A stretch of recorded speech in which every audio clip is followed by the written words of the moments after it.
intitulé ce message « Pâques, quel but ?» J'ai mis un S à Pâques. Dans la Bible, on va lire le mot « Pâques » sans S. En français, lorsqu'on écrit « Pâques » sans S, on fait allusion à la Pâques du temps de Moïse. Quand on écrit « Pâques » avec un S, on fait allusion à la Pâques dont le frère nous a parlé au moment de la Sainte Seine, la Pâques où Jésus a instauré la Sainte Seine. Donc, Pâques, quel but ? Si on vous posait cette question, Pâques, quel but ?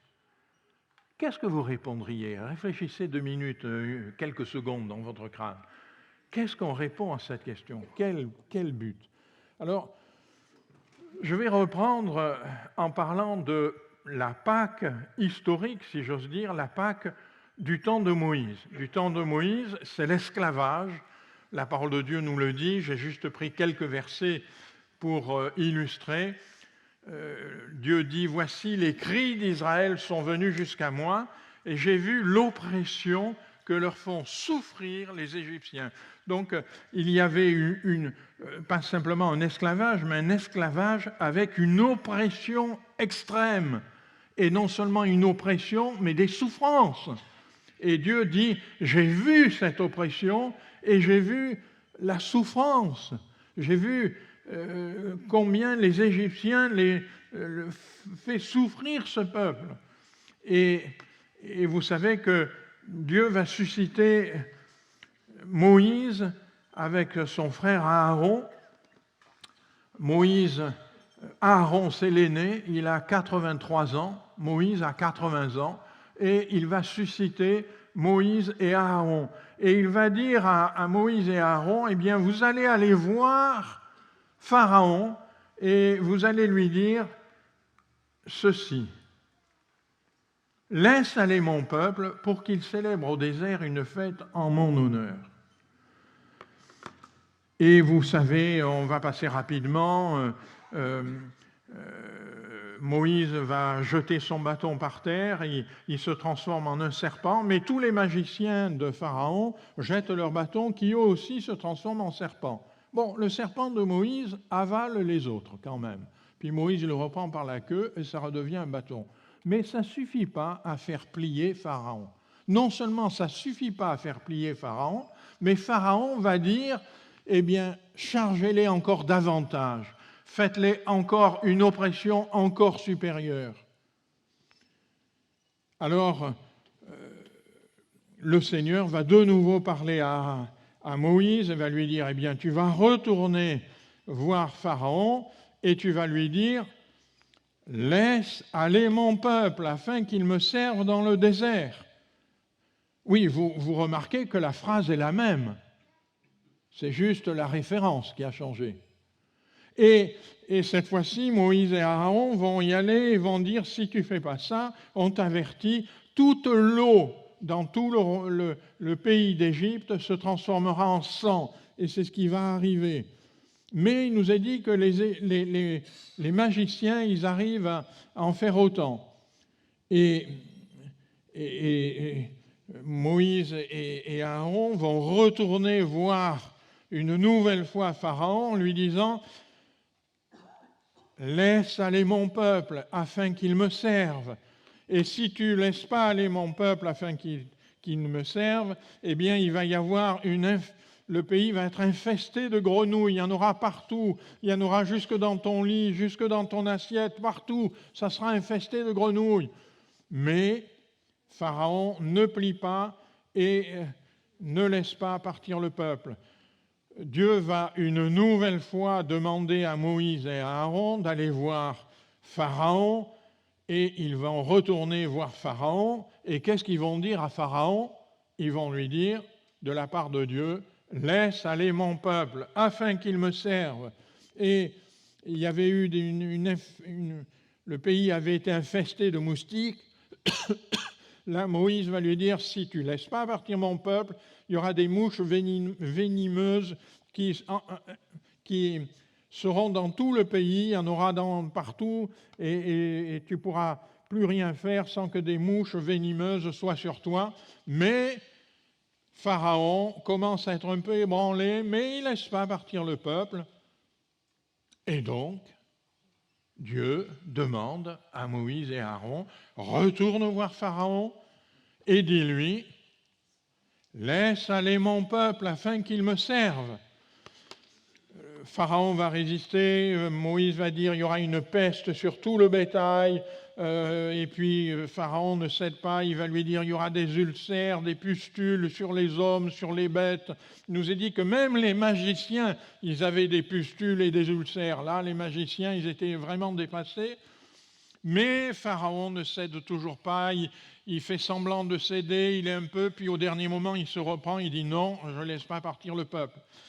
Et Dieu renvoie Moïse et Aaron pour dire à Pharaon, laisse aller mon peuple afin qu'il me serve.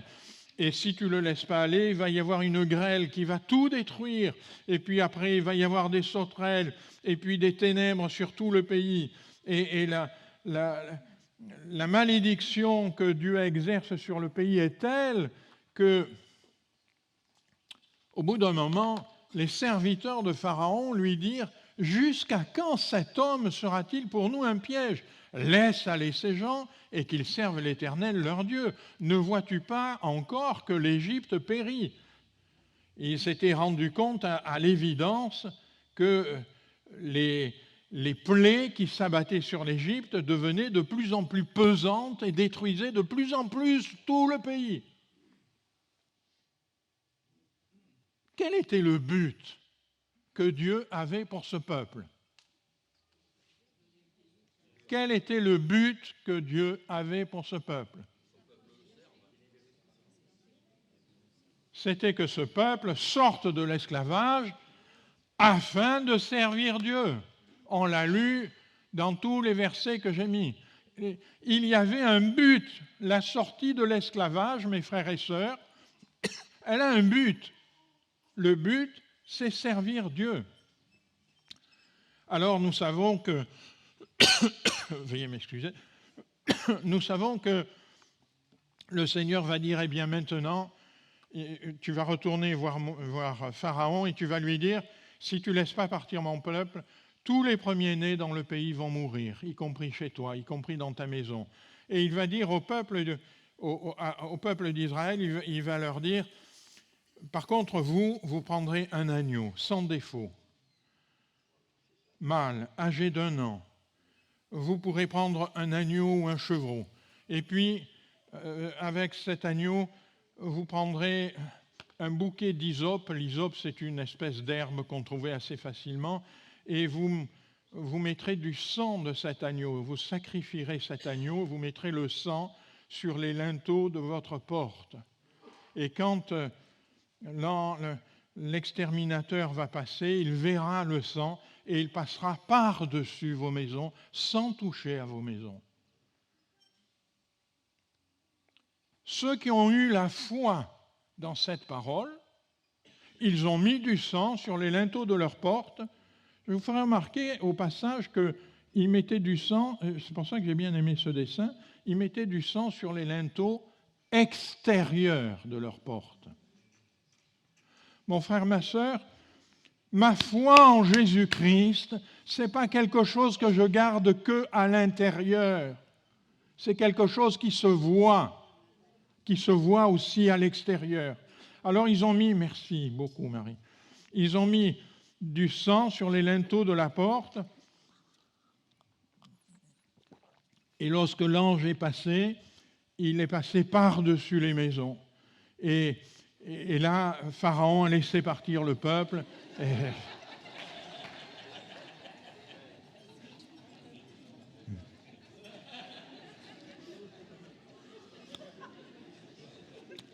Mes frères au milieu, ne m'apportez pas de...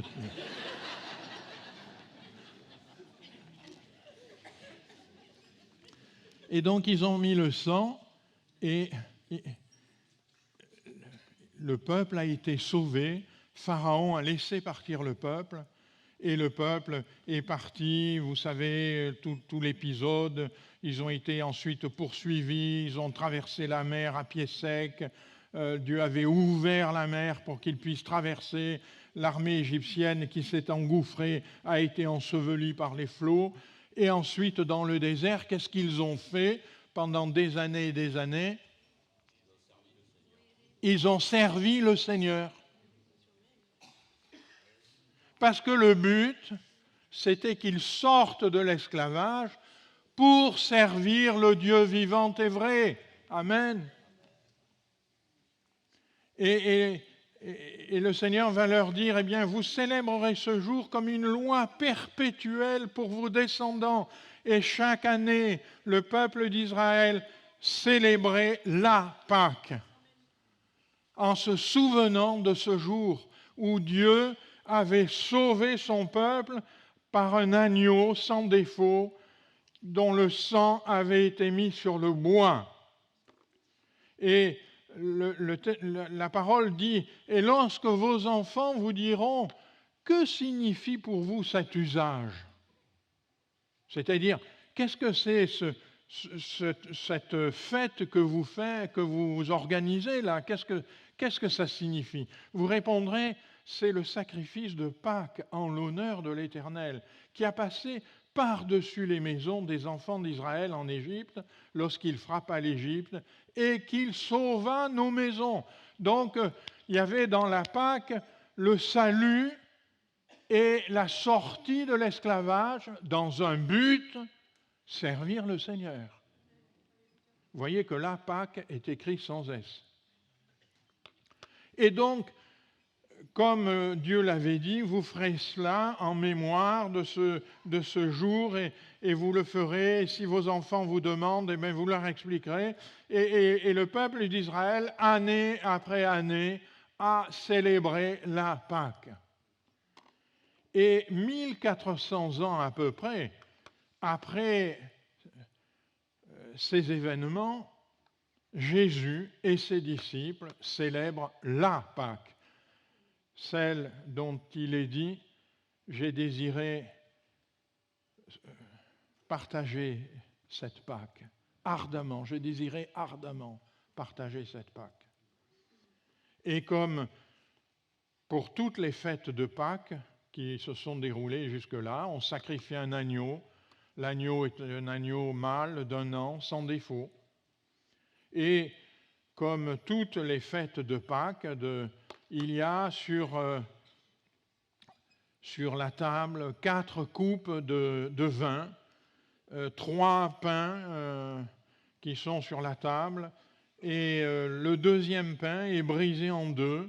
La partie la plus grosse, qui s'appelle l'aphikomène, ça vient du grec, qui veut dire, l'aphikomène, ça veut dire « je suis venu ». Cette partie-là est cachée jusqu'à la fin du repas. Et Jésus va partager la Pâque. Alors il y a d'autres choses, il n'y a pas que ça, il y a des herbes amères, etc., mais il y a ça. Voilà. Et ça, c'est le centre, je dirais, du repas de Pâques. Il y a 3 pains sans levain et il y a 4 coupes de vin qui rappellent que le peuple a été affranchi, que le peuple a été délivré, que le peuple a été sauvé et que le peuple est vraiment le peuple de Dieu.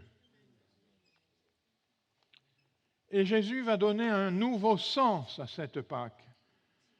On l'a lu déjà, mais on le relit ici. Pendant qu'ils mangeaient, Jésus va leur dire, prenez, mangez, ceci est mon corps. Qu'est-ce qu'ils mangent? Ils sont en train de manger ces 3 pains. Peut-être celui qui a été caché. Je suis venu. Prenez, mangez, ceci est mon corps. Il prit ensuite une coupe, peut-être la coupe du salut. Et après avoir rendu grâce, il la leur donna en disant, buvez-en tous, car ceci est mon sang, le sang de l'alliance qui est répandu pour beaucoup pour le pardon des péchés. Donc Jésus, à cette Pâque-là, donne maintenant une orientation nouvelle. On ne va plus célébrer ça en pensant à la Pâque historique de Moïse, mais on va la célébrer en pensant à l'alliance, au sang qui va être répandu pour le pardon des péchés. Jésus est en train de dire ce que Jean-Baptiste avait dit en le voyant. Vous savez, Jean-Baptiste, lorsqu'il a vu Jésus, il a dit, il vit Jésus venant à lui et il dit, « Voici l'agneau de Dieu qui ôte le péché du monde. » En disant cela, vous comprenez bien que Jean-Baptiste était habitué à célébrer la Pâque. Et lorsqu'il dit « Voici l'agneau de Dieu », il parle de cet agneau dont le sang va couler sur du bois et qui va, pour tous ceux qui se l'approprieront, c'est-à-dire tous ceux qui obéiront à la pensée divine, tous ceux qui diront « Seigneur, tu as fait ça et je veux le prendre pour moi-même » comme les Juifs qui avaient mis le sang sur leur maison, eh bien, il ôtera le péché. Et voyez que Jean-Baptiste, lorsqu'il dit ça, « Voici l'agneau de Dieu », il comprend déjà que c'est l'agneau qui va être sacrifié. C'est l'agneau sans défaut que Dieu donne. Ce n'est plus un agneau qu'on est allé prendre dans son troupeau, mais c'est un agneau qui vient de Dieu, que Dieu donne pour ôter le péché. Et le Seigneur va donner sa vie en sacrifice. Il va accepter la mort et la mort de la croix. Il va accepter des clous dans les mains, des clous dans les pieds. Il va accepter la couronne d'épines. Il va accepter des coups, des injures. Il va accepter tout cela afin que nos péchés soient ôtés. Mon frère, ma sœur, je voudrais prendre un instant pour te dire, lorsqu'on comprend cela, alors on prie de toutes nos forces en disant « Seigneur, Seigneur, jamais plus je ne veux pécher. Le prix du péché, il a coûté ce sacrifice-là. Seigneur, jamais plus je veux pécher. Garde-moi de pécher. » Oui, le Seigneur, par l'agneau divin, celui que Dieu a envoyé, le Seigneur a libéré de l'esclavage du péché. Alléluia. Nous sommes libres de l'esclavage du péché. Nous l'avons entendu ce matin, nous pouvons résister à la tentation, résister au diable. Nous avons cette capacité parce qu'il a payé le prix, parce que nous en sommes libres. Alors, mon frère, ma sœur, peut-être quelqu'un ici, quelqu'un qui entendra ce message sur les ondes, tu peux être affranchi, tu peux être délivré, tu peux être sauvé de l'esclavage et de la souffrance du péché.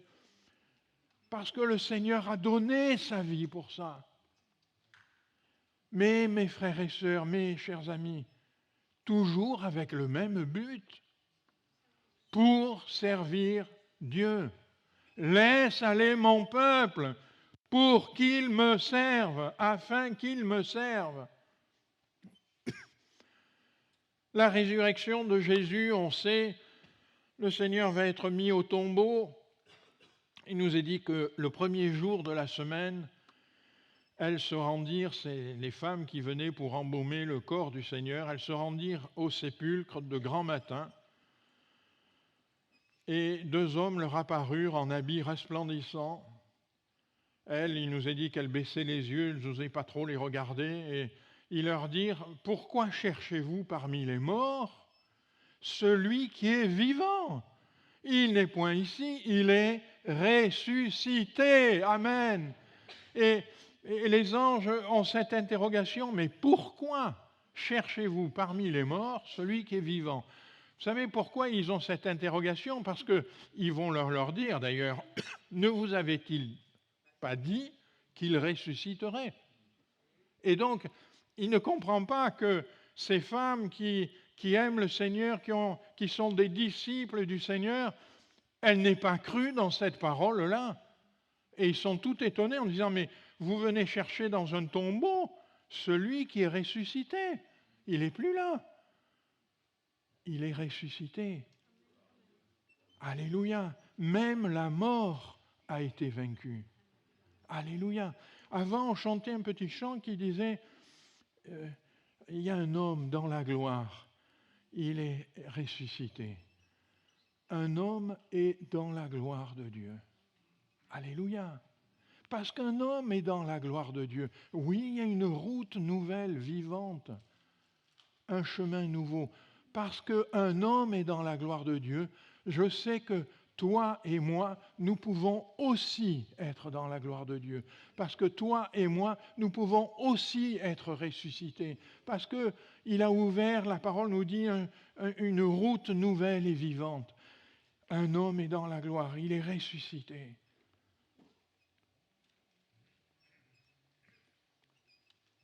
Je ne l'ai pas mis sur un slide, mais dans la première épître de Paul aux Corinthiens, chapitre 15, verset 55, Paul dit « Ô mort, où est ta victoire? Ô mort, où est ton aiguillon? L'aiguillon de la mort, c'est le péché.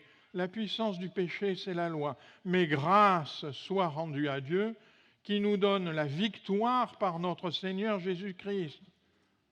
Ainsi, mes frères bien-aimés, je rajoute mes sœurs bien-aimées, soyez fermes, inébranlables, travaillant de mieux en mieux à l'œuvre du Seigneur, sachant que votre travail ne sera pas vain dans le Seigneur. » En d'autres termes, Paul il dit quoi? Ainsi, mes frères bien-aimés, soyez fermes, inébranlables, travaillant de mieux en mieux à l'œuvre du Seigneur. Ça veut dire quoi? Servez le Seigneur. Excusez-moi. Vous voyez que le but, la finalité, est restée la même. Depuis Moïse, jusque dans le Nouveau Testament, Dieu veut un peuple qui le serve. Dieu veut un peuple qui sort de l'esclavage du péché. Et on a vu que la puissance de la mort, c'est le péché. Eh bien, Dieu sort ce peuple de l'esclavage du péché. Et donc, la mort n'a plus de pouvoir sur lui.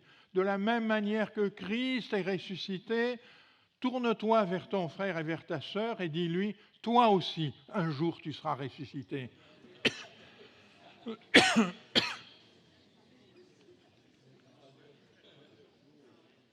Alléluia.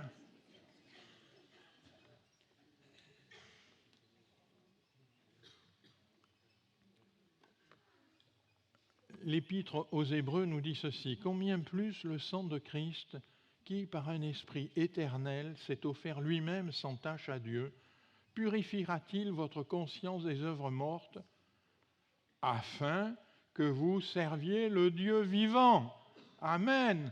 Vous voyez que la finalité est toujours la même. Mes frères et sœurs, la Pâque sans S, le but c'était « laisse aller mon peuple afin qu'il me serve ». La Pâque avec un S, le but est le même. Laisse aller mon peuple afin qu'il me serve. Mes frères et sœurs, nous sommes sauvés pour servir le Dieu vivant et vrai. Nous le servirons dans l'éternité, mais dès à présent, nous le servons par notre louange, par notre adoration, par notre service dans l'Église, par notre engagement, par notre témoignage, par tout notre être, nous servons le Seigneur. Amen.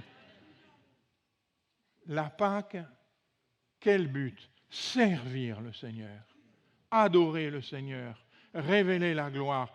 Oui, Seigneur, c'est merveilleux. Ta résurrection nous a rendus libres.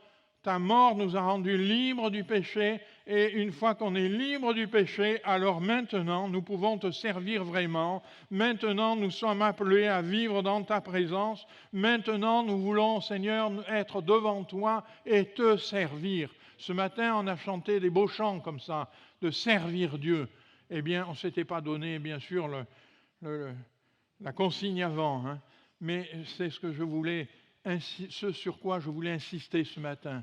Mes frères et sœurs, Pâques a un but, c'est que toi et moi et tous ensemble, nous servions le Dieu vivant et vrai, que nous servions Jésus-Christ. Et peut-être tu t'es habitué à t'endormir un peu dans un train-train, eh bien je voudrais ce matin te secouer un peu, fraternellement, mais te secouer, te dire, mon frère, ma sœur, Christ a donné sa vie pour que tu sois libéré de l'esclavage afin de le servir. Alors ne reste pas dans une tiédeur, mais sers le Seigneur de tout ton cœur, de toute ta force, de toute ta pensée et de toute ton âme. Amen.